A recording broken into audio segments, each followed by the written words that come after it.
à tous, on se retrouve pour le e-tract vidéo spécial Ségur. Donc on vous fait un petit résumé de qu'est-ce qui s'est passé durant le Ségur, puisque les accords ont été signés récemment par 3 organisations syndicales qui sont majoritaires puisqu'elles représentent plus de 50% des votants aux élections professionnelles, c'est-à-dire FO, UNSA et CFDT. Même si Sud n'a pas signé ces accords, on vous explique qu'est-ce qui se passe dans ce Ségur. Allez, c'est parti, je laisse la parole à Hélène.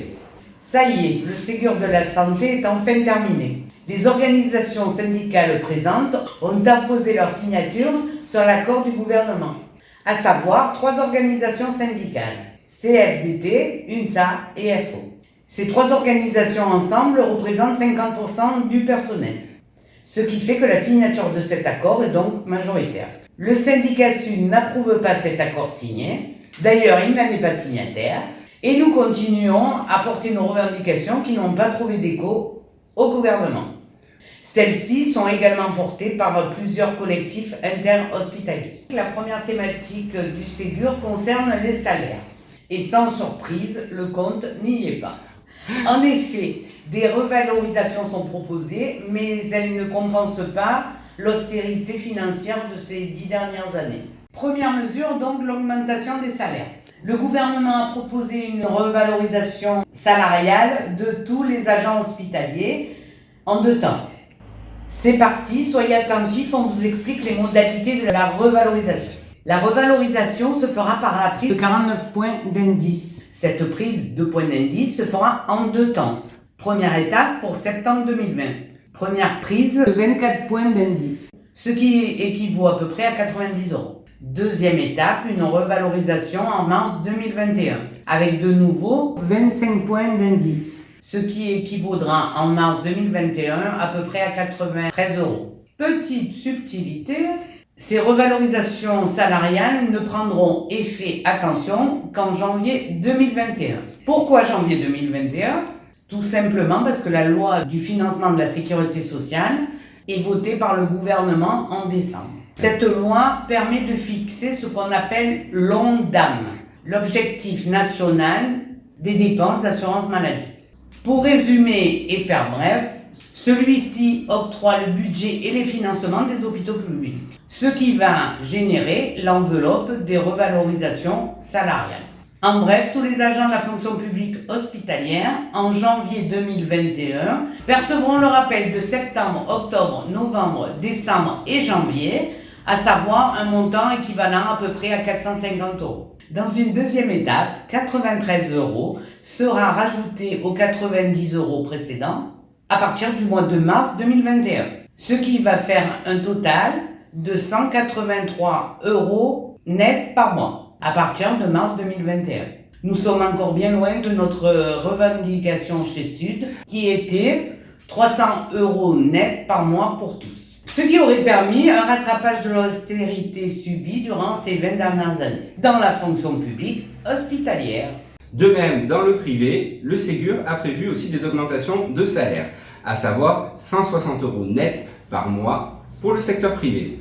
En effet, le secteur privé s'est également invité à la table de négociation du Ségur, même si on sait très bien que le privé est en moyenne mieux rémunéré que le public. Dommage pour l'attractivité du secteur public. Ensuite, une revalorisation est également prévue sur plusieurs thématiques, à savoir les heures supplémentaires qui vont être revalorisées dès janvier 2021. Un groupe de travail sera mis en place. Les dimanches et jours fériés seront également étudiés en janvier 2021 avec un groupe de travail pour les revaloriser. Ensuite, dernière thématique sur les salaires, les primes dans la fonction publique hospitalière. Alors, c'est un gros sujet qui sera également abordé en janvier 2021 avec les organisations syndicales signataires de l'accord du Ségur. Et ce groupe de travail aura pour objectif de refonder toutes les primes de la fonction publique hospitalière. Exception sera faite de certaines primes, à savoir le supplément familial, l'indemnité de résidence, l'indemnité de suggestion des aides-soignants, les heures supplémentaires, les heures de nuit et les dimanches et jours fériés. Tout le reste des primes dans la fonction publique hospitalière devra être refondé. Nous savons d'ores et déjà quelle inclinaison la refondation de ces primes prendra. Elle s'alignera certainement sur la fonction publique territoriale et d'État qui prévoit 3 grandes primes. Donc, à savoir que les primes qui seront certainement retravaillées prévoiront une prime de performance et une prime en fonction de la nouvelle notation des agents, c'est-à-dire avec le commentaire et les appréciations de votre cadre. Pour information, les accords du Ségur de la Santé prévoient une clause de protection, c'est-à-dire que toute cette refondation des primes se fera, soi-disant, sans perte de rémunération. Affaire à suivre. Concernant la carrière des agents de la fonction publique hospitalière, il est prévu une mesure exceptionnelle pour 2021, à savoir le doublement du ratio promu-promouvable. C'est-à-dire que le nombre d'agents promus lors des avancements de grade sera doublé par rapport au quota précédemment fixé. Le Ségur de la Santé prévoit une revalorisation de certaines grilles indiciaires de la fonction publique hospitalière. Celle-ci devrait être travaillée dans le cadre d'un groupe de travail dès janvier 2021. Deux grandes thématiques se dégagent. La première concernant les aides-soignants et la deuxième, les infirmières. Pour les aides-soignants, il est envisagé, dès janvier 2021, un passage en catégorie B. Pour les infirmières en catégorie B, il est prévu une convergence vers la catégorie A. Les modalités de cette convergence en catégorie A ne sont pas encore connues à l'heure actuelle. L'inquiétude principale se porte sur les infirmières en catégorie B qui avaient fait ce choix lors de la réforme Bachelot qui leur permettait de partir plus tôt à la retraite, moyennant un salaire inférieur à la catégorie A. Nous nous interrogeons donc sur le maintien de cette catégorie dite active suite à la convergence vers la catégorie A. Un travail sera également entamé dès janvier 2021 afin d'orienter une nouvelle réflexion sur les conducteurs ambulanciers et SMUR. Le Ségur de la Santé a également prévu une revalorisation de l'intégralité des grilles indiciaires dans la fonction publique hospitalière. Ce travail fera l'objet d'un groupe de travail gouvernement-syndicat et la revalorisation annoncée se chiffre à environ 35 € net par mois par personne pour tous les agents de la fonction publique hospitalière. Sur la thématique des moyens, quels moyens sont dégagés suite à l'accord du Ségur de la Santé? Eh bien c'est simple, les revendications du syndicat Sud étaient l'arrêt des fermetures de lits, la réouverture des lits fermés et l'adaptation du nombre de lits aux besoins de la population. Donc sur ces sujets-là, malheureusement, le Ségur est un peu vide de sens et de mesure. La seule chose qui est prévue par le Ségur est une augmentation minime des emplois, à savoir, il est proposé 15 000 emplois dans la fonction publique hospitalière. 15 000 emplois, ne vous faites pas trop d'illusions, ça ne fera pas grand-chose au niveau de notre petit centre hospitalier du CH Jean-Marcel. Évidemment, les premiers centres qui vont bénéficier de ces emplois seront d'abord les centres hospitaliers départementaux. Donc nous ne verrons peut-être pas vraiment la couleur des emplois promis par le gouvernement. Sur les fermetures de lits, rien n'est dit. Sur les réouvertures de lits fermés, rien n'est dit. Et il faut savoir que suite à la signature de l'accord du Ségur, des lits et des services continuent de fermer. Pour conclure sur les embauches promises par le Ségur, il faut savoir que la Fédération Sud avait calculé que 300 000 postes supplémentaires EHPAD et hôpitaux, compris, auraient été nécessaires pour travailler dans de bonnes conditions. Il nous est juste proposé 15 000 postes, sans oublier que 7 500 de ces derniers sont déjà budgétés. Le Ségur a également prévu des mesures concernant les formations professionnelles. Dès 2021, un doublement du nombre de formations professionnelles paramédicales en provenance des IFSI, c'est-à-dire 2000 places supplémentaires d'aides-soignants et 2000 places supplémentaires d'infirmiers. Concernant les moyens matériels, il est à noter dans le Ségur une mesure rocambolesque, à savoir la possibilité d'ouvrir 4000 lits supplémentaires au niveau national en cas d'épidémie ou de pic saisonnier. Ces demandes devront se faire par la direction aux ARS avec leur validation et financement. Quand on voit les difficultés à négocier certains points avec les ARS, autant vous dire que les 4000 lits sont bien illusoires. En ce qui concerne la question du financement, une des mesures du Ségur prévoit une possible dérogation à la tarification à l'acte, c'est-à-dire que les hôpitaux ne factureront plus uniquement les actes, mais auront une dotation mixte par une part d'activité populationnelle et une part qualité des soins.